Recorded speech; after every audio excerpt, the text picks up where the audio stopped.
I want to learn about your origins, where you come from. Tell everybody where you grew up.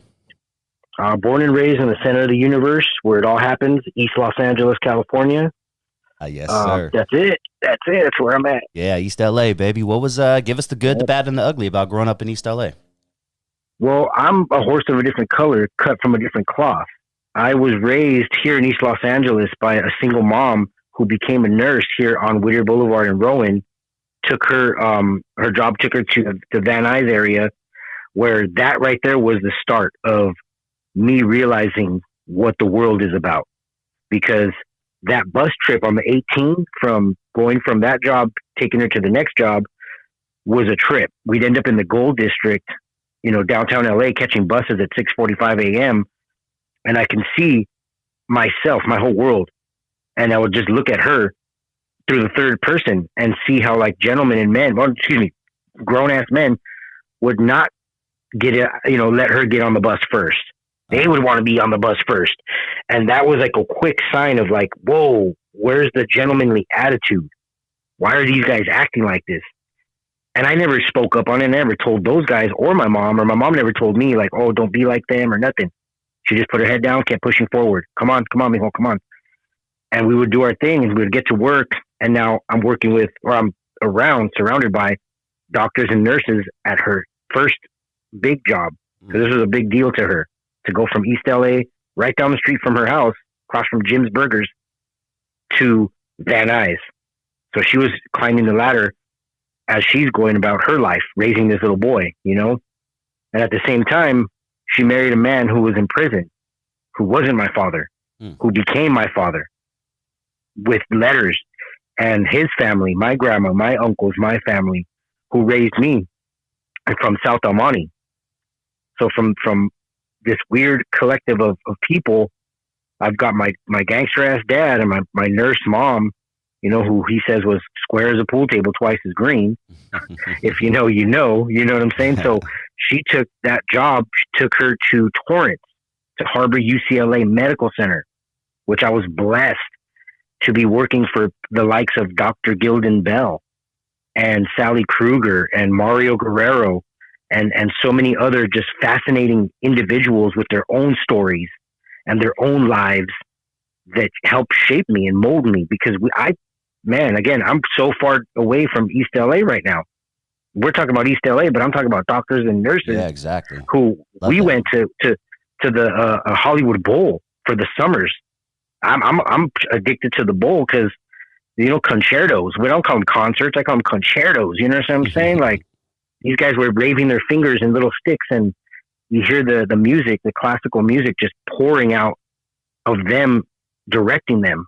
And my mom right there, just in the mix. She earned her way all the way to Harbor UCLA Medical Center as a AIDS and HIV research nurse in the 80s. Damn. So really, this story, it's not my story, son. This is about my mom's, This is not my story. My story is my mom's story. And when she met Dr. Gildan Bell, who was doing the hiring, he was interviewing people, and a lot of them just kind of made that cringe face. AIDS, HIV, this is the 80s? No way. I'm going to get it. I'm going to get it. I'm going to get infected. And my mom's response was, oh my goodness, I'm so interested. Groundbreaking. And I'm getting something. Yeah. I'm getting goosebumps right now because she said, this is so groundbreaking and I want to help get rid of it. I want to be I want to be part of that solution. And from that point on, it was just life in E2. E2 was that little laboratory they had in the back of Harbor UCLA at the time, before all the new construction and stuff. There was a farm that they had there, that they were doing experiments on animals, and just random weird story, right? That's so dope. But I remember hearing the animals and being around that and taking buses to get out there. Finally, she had a whip, and now she's moving along, and we're moving and grooving. But I was raised here in East Los Angeles with my godfather to our left of my house. And from a certain point on, like, they weren't able to take care of me because I was just wild. I would go next door to get a toy at 12 in the afternoon. But by 4 o'clock, when my mom got home, I'm still there. So I was running my own program. So she had to, like, take me with her a lot of places and make sure I was secure, safe. And she just had to put an eye on me, And I was just that independent kid that, like, could sell snow to an Eskimo. You know, I could just look you in the eye and tell you a lie, like that I believe. So it's not a lie. I believe it. You know, if I believe it, it's got to be the truth. But that's where we're at. Is taking this job that she's taking this job, and it took her around the world. So by the 80s, 87, 89, and I think 90, or like 85, 87, and 89, I think I was already a traveler to New York. I knew what it was to get my wings on the airplane when you get on the plane, where everybody and nobody in East LA knew anything about that, because all you had to do to take a vacation was drive to Mexico. Mm-hmm.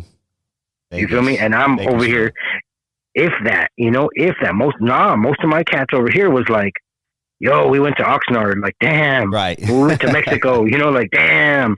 And I'm over here like, yo, by 92, she had a AIDS conference and sent out for me and my stepbrother, rest in peace, Wolf. And she sent my stepdad to take us to LAX. We get on the plane, no big deal. We get to JFK, and they're like, where's your adult? And again, I'm that slick talker. I'm only 12 years old. So 92, I'm like 11 or 12. And I looked at my brother. I'm like, he's right here, but he's only 16. But he was a tall white boy, because my mom married a man with a son. Mm. But again, just like my father, who isn't my father, this brother of mine became my brother. You know what I mean? Like, he introduced me to everything, all the hip hop that he had on cassette. The LL Cool J's, the Beastie Boys, just like some dope Misfits albums, cassettes that he had, and albums too. He was just the coolest thing ever. And we make it to New York, and I look over, I said, that's my adult. They're like, no. You need like an adult over 18. I said, well, he's tall, I try to finesse it, And they're like, no, come with us. You're going to first class. We ended up on the first class plane from JFK to France in 92, And again, I'm just cut from a different cloth. You know what I'm saying? And we get there. Well, we're eating steaks, drinking Jim Beam and Jack Daniels at 16 and 8 because they thought my brother was old enough. He was that tall and looked like Tom Cruise. That's what his family and him always used to say, So it was a crazy life, just always being the Boy Scouts, here in East LA, and selling my chocolates over at Kmart on Whittier Boulevard in Commerce. Learning the hustle, because I wanted the boombox that had detachable speakers. Oh, hell yeah, dog. That was the shit. You remember that shit, son? Hell yeah. I want my speaker over there, and I want my speaker over there, and I want to play my shit right here in the middle, like way away from them. Let's get it. How do you get that? Well, you need to sell this many chocolates. Oh, no way. Let's go, mom, let's go. She would take me. We'd be hustling right there. She got into it too, because she's, the den leader. She wanted to be the pack leader. Can't keep an eye on me. So not only is she working these nursing jobs, but she's also doing the Boy Scout thing for me as the den leader. What is it? The Cub Scouts. First it was Cubs, then it was Boy. And by the time we made it to the end of the Cub Scouts was April of 92. The song, Where Were You in 92? Of course. Right? And it's about the riots. Uh-huh. I can tell you exactly to the moment where I was, son. Talk to me. We were just standing, passed the 32-year anniversary. Yeah, exactly why I bring it up too. Like, that shit just happened, and I sat back and I thanked my mom again, because she was that Boy Scout leader, a huge, and I mean huge Dodger fan, mega Dodger fan. She put me on to the Dodgers. My grandma, rest in peace, Grandma Helen, put me on to the Raiders. And they were two separate worlds. My mom wasn't a football fan, although she did watch it on Super Bowls and whatnot. But that day, we were at the Dodger game, and the verdicts hit, and we still went on. Like, we had to push on with our day. And my mom was so smart and just, crafty, that she put together the days that we would go with these kids from East LA, not having trips and not knowing stuff, to go on the day that they were doing the giveaways. So not only are you going with the Boy Scouts, you're going with your troop. It's a big deal. You get your name on the scoreboard, Troop 325 from East LA. That's right. But they would give us a giveaway. So she got away with, like, hey, here's your freebie that we got you, you got that for showing up. So they got a giveaway item. We got our name on the scoreboards. We had a good time together.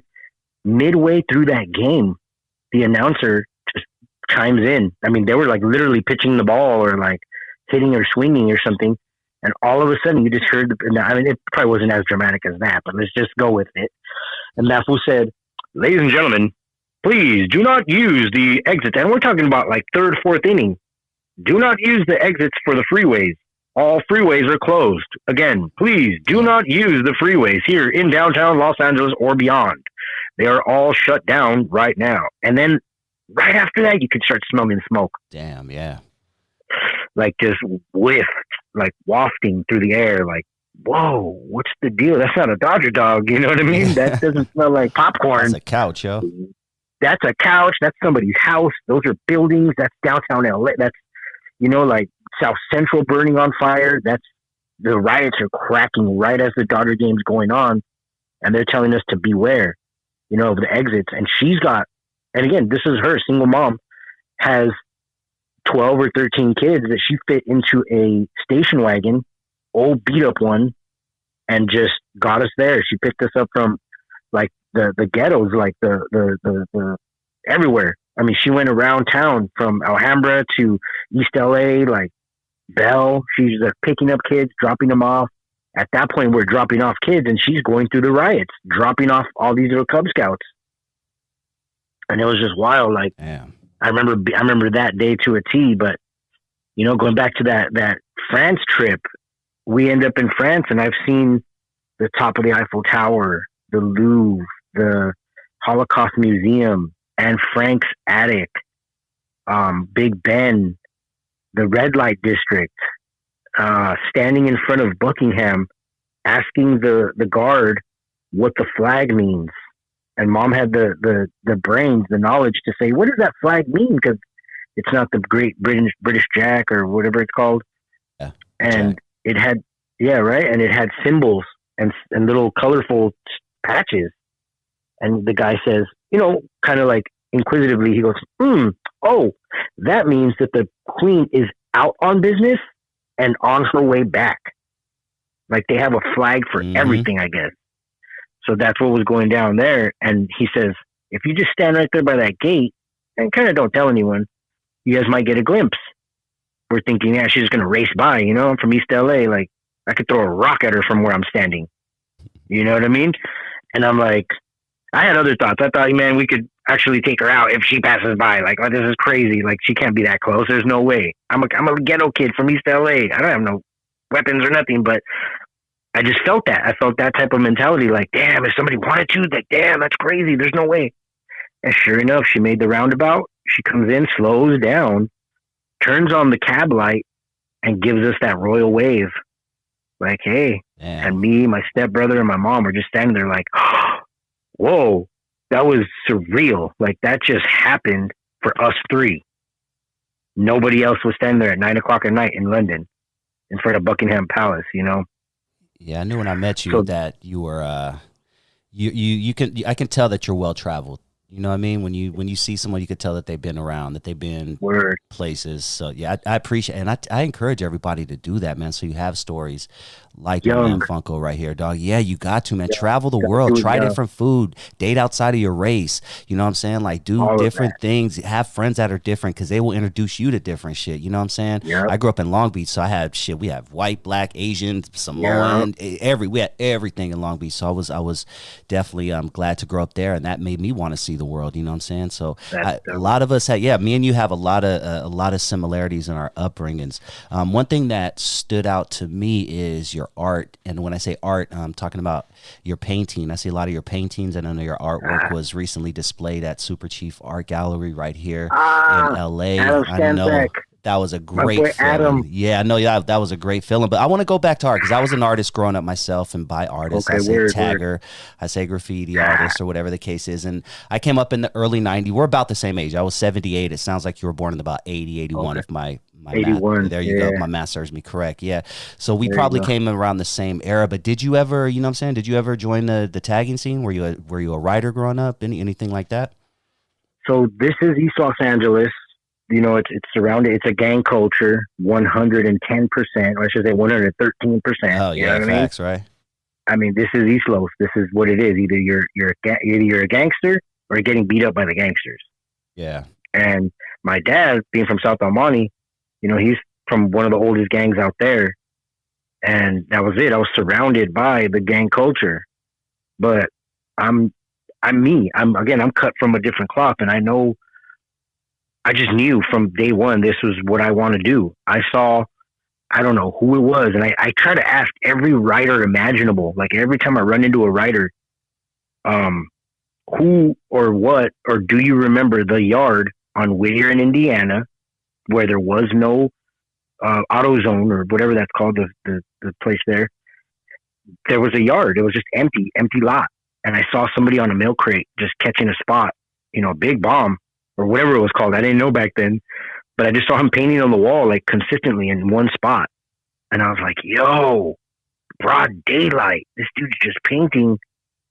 I want to do that. Nobody's bothering him. It's broad daylight. He's in the sun, like chilling, doing his thing. Whoever that was, bro, that was my inspiration. Not for any colors, not for any letters, just because he was doing what the fuck he wants to do. Excuse my French.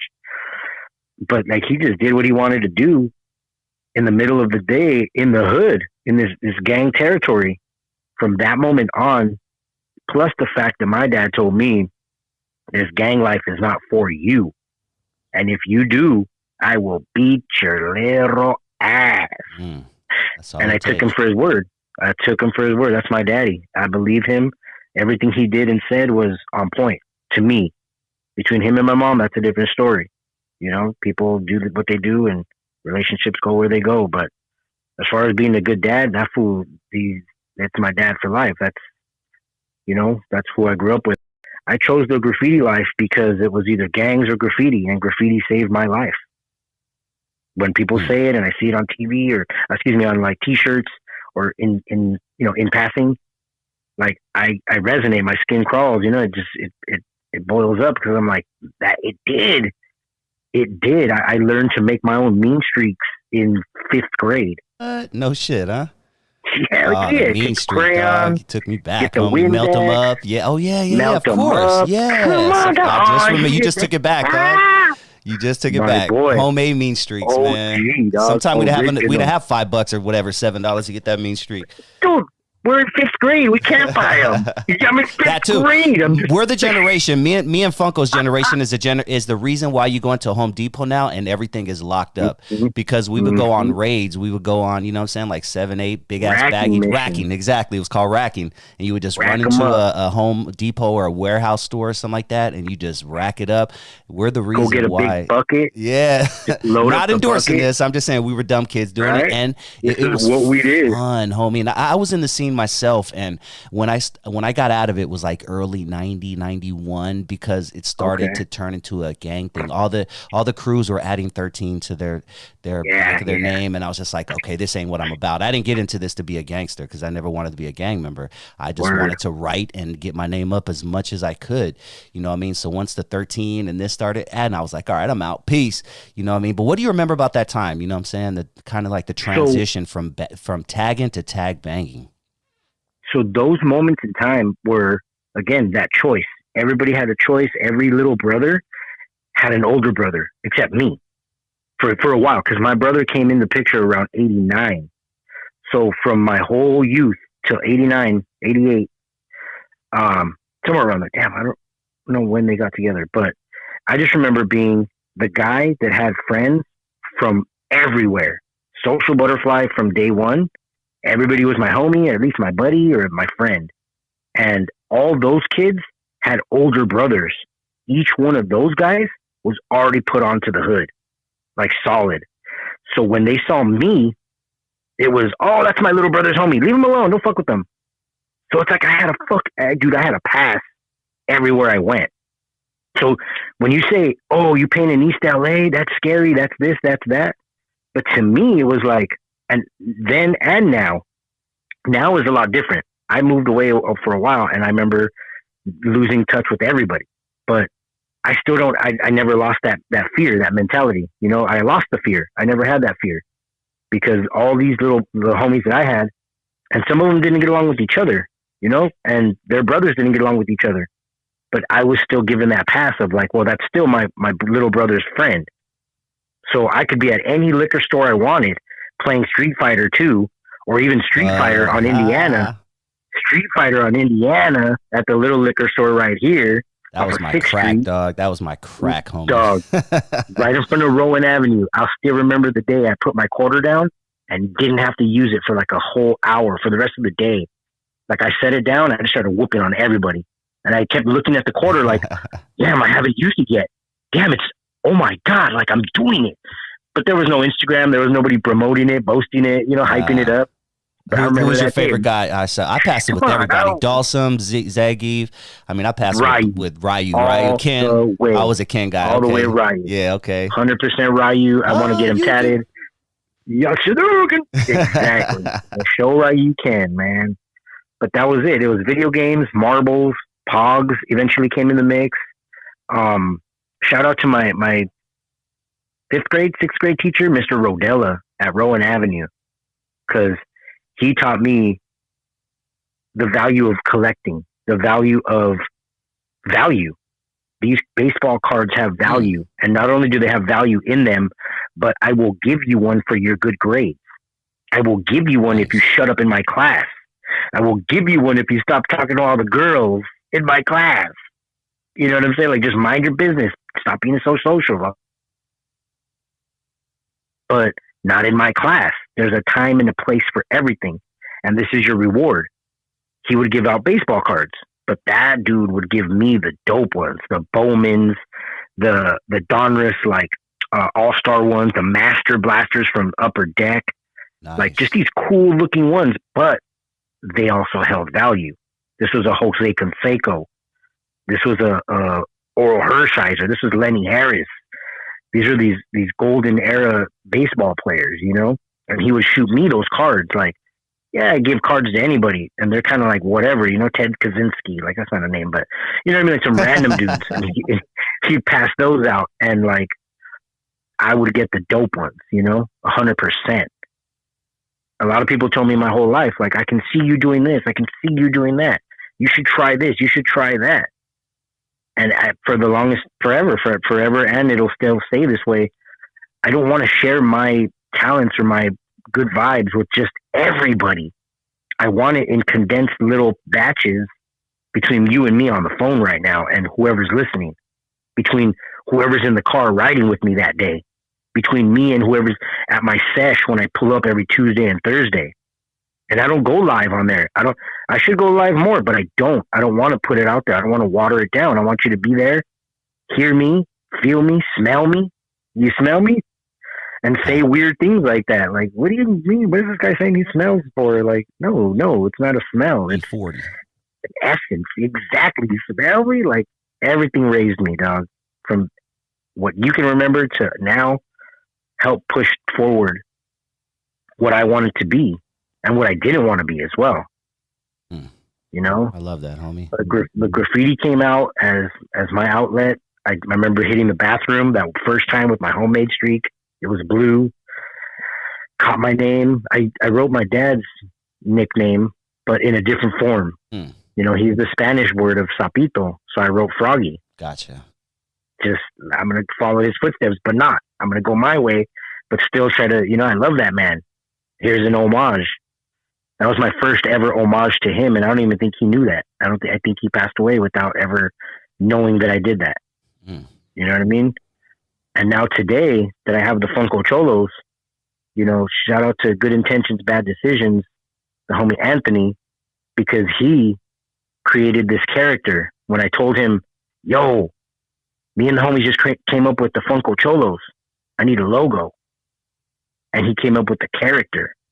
And it was just epic. I was like, yo, this is just as good as the way that the Funko Cholo story came about itself. This character itself is dope just as much, you know? And from that point on, when I showed my mom, she said immediately, that's Ronnie. That's your dad. That's exactly how he dresses. And with the beanie and the Pendleton, the blue pants, the black pants, gray pants. he's a stylish individual. You know, he always wore different type of clothes and had his Stacey Adams, but he still had some like, you know, sneakers and whatever. And that was my dad. And when she said that, that's when I knew like this is the homage to my dad where he can live forever. And I could put his face in every hood. Wow. Because he taught me inadvertently that, you know, because he didn't want to go nowhere. He didn't want to go to Venice Beach. He didn't want to go to Santa Monica. He didn't want to go travel and leave South Del Monte. So that showed me that if I'm not going to be like him, I'm not allowed to be like him, then I have to go to these places. I have to travel the world. I can't be scared of this shit. I'm not saying that he was being scared, but that was just his lifestyle. His hood, his block, he ran things with his brothers, you know? And now I make these characters custom and I sell them, but I put a quote on the back because everybody that knows my dad remembers his quotes. And one of them was, saca la mano de la bolsa, do something and utilize the maximum of your potential. Damn. You know, you're getting a verbal spanking right there because he would yell at you like that. And then he'd say it a lot louder. And you're in the middle of his driveway at his mom's house, at grandma's house in South El Monte, right off of Peck, you know, and you're just doing it. Like, it's just life. But then he would come up with these quotes and you'd really feel like he's yelling. But as soon as he laughed and he took a drink of his beer right after, it's smooth sailing again. He's not tripping. He's tripping on you so that you could trip on yourself. But he's not tripping on you. You know what I'm saying? Mm. Just a whole mind game that I realized, like, okay, mind games too. Everything has to be played. You have to utilize every card, just utilize the maximum of your potential. That and now I make these boxes with the character on the side. I draw him on the side. I paint the whole character. Plus, I refurbish the character inside, the actual Funko Pop, to have the gray Pendleton with the LA on the beanie.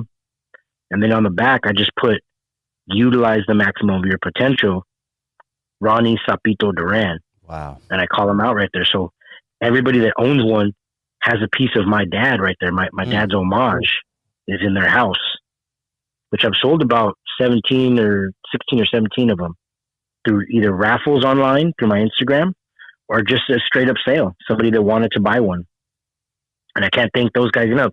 El Pollo de Gallo, shout out to my boy from Islos, who was the first person to buy one. And it just, I'll never forget that shit, dog. Like, that's my dad right there. And my hood is supporting me. I didn't really know the guy. I had seen him as a vendor a couple times. Obviously, everybody sees my artwork coming up. But when he said, nah, fool, I don't care how much it is. Like, you're dope, fool. I want to buy that. And I was like, whoa, are you sure? Like, let me double check because I'm from East LA and we don't always take everybody's word for their word. You know what I mean? You got to double question everything and subject it to that rigorous questioning. Like, why? They're telling you yes, go. But I'm from East Los. Again, I still am a product of my environment, you know? But it was a great feeling to see my dad's character be out there and people want it. They want to collect pops. Sure, they buy pops, but now they're buying my pops. Literally, my dad. You know. So that was an amazing feeling to be able to put him on the back and immortalize him, and he's there. He's everywhere now. Yeah, I hope one day when I'm gone, hopefully it's 50, 60 years from now, but when I'm gone, man, I hope my son speaks about me the way you speak about your father, bro, and your mom especially. You know what I mean? That's so fucking important and deep, homie. It just shows you that parents, not just a parent, it's so important to have parents in the household, man. So, like I said, much respect to your mom and your father because it seemed like they raised a really good dude, homie. Like, I learned a lot about you just in this past 30 minutes and just meeting you for those 5 minutes, you could tell you are different. You know what I'm saying? You could tell. And I say different respectfully, right. Like a good different, you know what I'm saying? Either way. Like you've been around, you know what I mean? You've been around, homie. And shout out to your parents, man.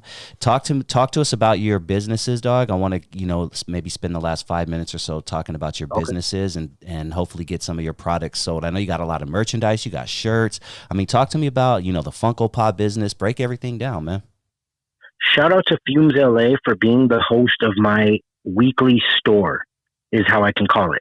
because every week on Tuesday and Thursday, I pull up and I have a table at this event dedicated to cannabis and like a farmer's market for that. And if you want to pull up, you can message Fumes LA, fumes.la. But nothing but love for them. They let me pull up and do my thing. It's like I'm not even there. Everybody else, just shows up and they're looking for one thing. But I have a $1 raffle there. You can choose one of the Funko Pops is what I buy, sell, and trade on a daily basis. That's my everyday living right there is just the Funko game. Going from selling weed on the phone for a delivery service in Lancaster to in between that, selling the Funko Pops. And I do have the merch. I started making, like yesterday, I just made some crop tops, a limited line of crop tops for the ladies. And it has a little Funko character on the front. I do have my consistent one that I like to have. Again, shout out to Mean Threads. They make me a patch. They made me my first patch at an event that I was hosting in Long Beach, which I did for a year and a half. But they made the patch and I put it on a bandana, a blue bandana, bright blue, not the gangster dark blue, navy blue, but a nice bright blue one. So you can tell it's like a Dodger blue. And there's the bandana that you fold and you can kind of put it over your face and you have a Funko Cholo character right here on your mouth and your nose. Doesn't, restrict breathing or anything, but it looks cool. It's right in your face, and that's the whole get down of being from East LA. We're in your face,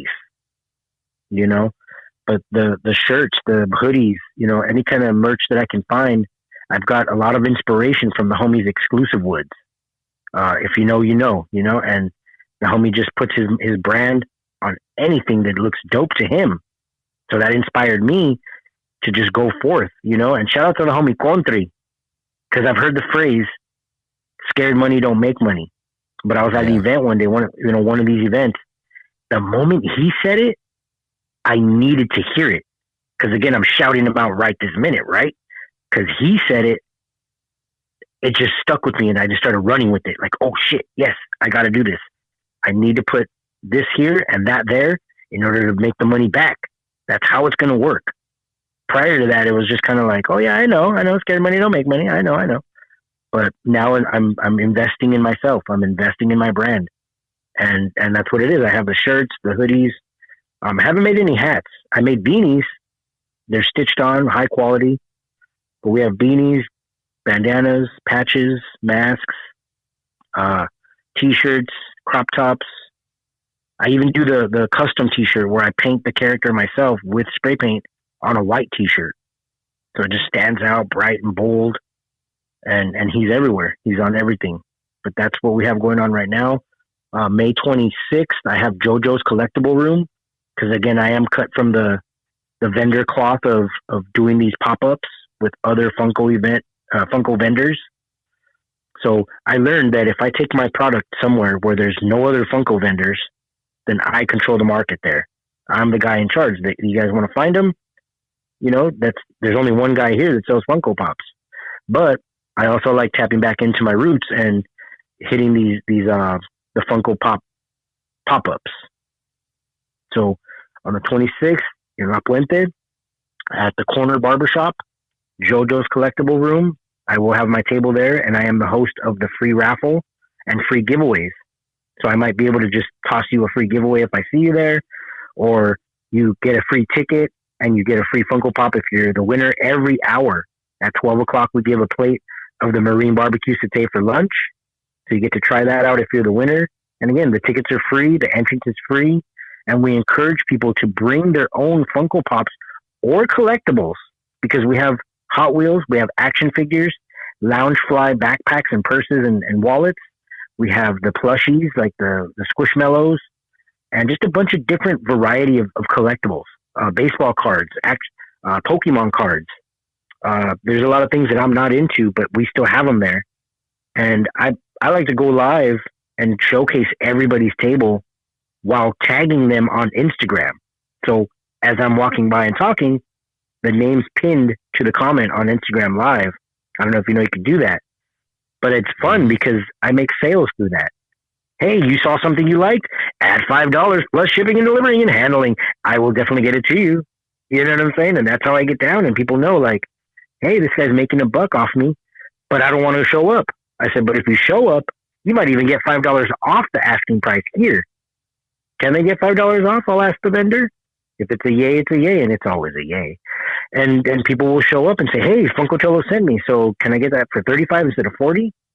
Sure thing.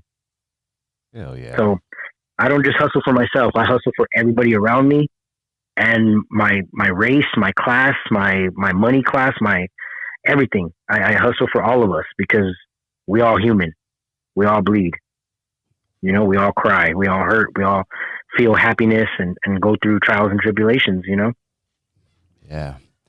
Man, I appreciate your good vibes, dog. Keep doing what you're doing, man. I really enjoyed this conversation. Shout out to you. And before we head out, tell everybody, I know we can find you Funko Cholos on Instagram. Is there anywhere else you want them to follow you or subscribe to you? Stope Pops is the other page. Spell that out. STOPEPOPS or Funko Cholos. That's FUNKOCHOLOS. Those are the two primary pages that I utilize. Business is on the Funko Cholo page, and everything else is on the Stope Pops page.